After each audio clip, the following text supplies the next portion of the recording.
Welcome to the Manic podcast, where we respect fashion's past, analyze fashion's present, and get excited about fashion's future. I'm Liberty Imhoff, founder and creative principal of fashion media company Manic.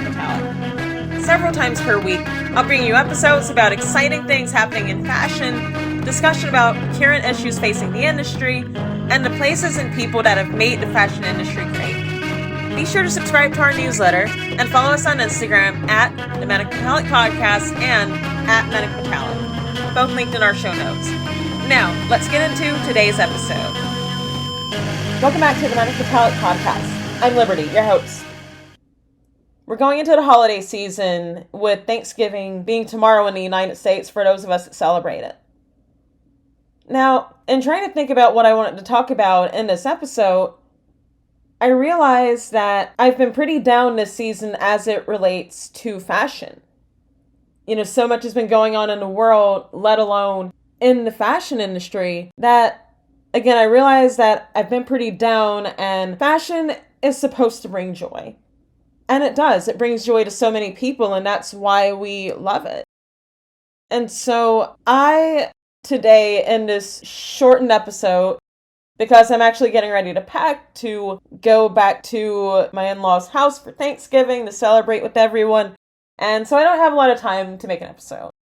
But I want to show a bit of gratitude to fashion and the fashion industry.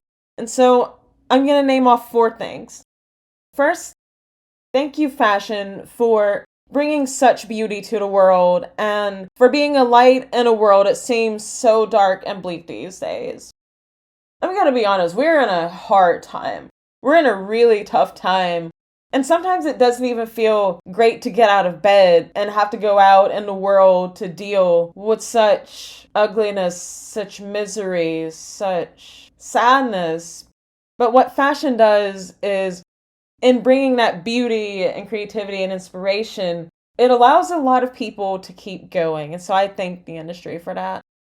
Second, thank you, fashion, for giving me the confidence and strength to find myself and to be myself when I was a lonely and disillusioned teen growing up in the exurbs of Atlanta, Georgia, in the United States.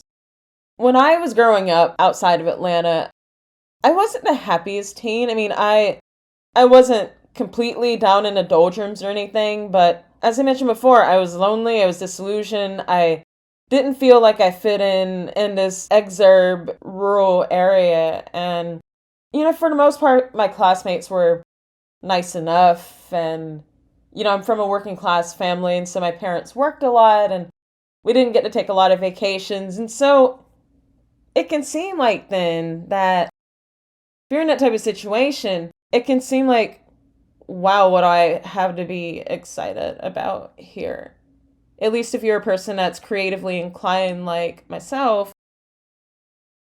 And I find that growing up in the environment that I did, being so far out from a city and being away from the media capital of the United States, like not being anywhere close to that, I found that fashion gave me a reprieve, if that makes sense. I felt like it gave me a chance to be able to express who I was and who I was becoming, and to not have to just be miserable, lack of a better way of putting it, for the next 12 or so years. So thank you, fashion. Third, thank you, fashion, for giving a place of belonging to so many creatives and misfits all over the world. Some people just don't fit into the boxes in which society tries to put us all in. Many of those people end up in the fashion industry in some form. What is the alternative for people like us? Becoming an accountant or an executive assistant? With all due respect to those very worthy professions, of course. If we have ever been in traditional professions before, which I have, it'll never last. Because those with a strong creative spark and drive can only ever be creatives. That's my viewpoint on it. And this is why we joined the fashion industry. This is why we would rather do the work to reform our beloved industry rather than give it all up, throw in the towel, quit, and go back into an atmosphere that many of us see as grating to our souls. And lastly, thank you, fashion, for being weird. As long as you're not hurting others, please don't ever change. Now, before I hop off, I'd like to say a couple of things. I hope that you enjoy your holiday, if you're celebrating, tomorrow with your family, friends, or whoever you're choosing to celebrate with. And 2, if you must get involved with Black Friday sales, please try to support ethical companies, sustainable companies, independent brands, and small business as much as possible. And that's going to be it for this episode. I love all of you. I appreciate you, and I'm grateful for you. And I'll see you on episode 38. Thanks for listening.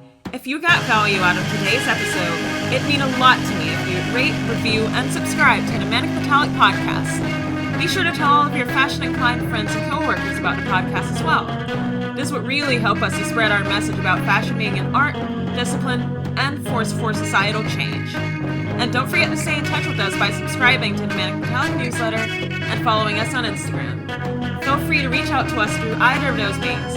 I'd love to hear from you. I'll link these all in the show notes. You're the best. See you next episode.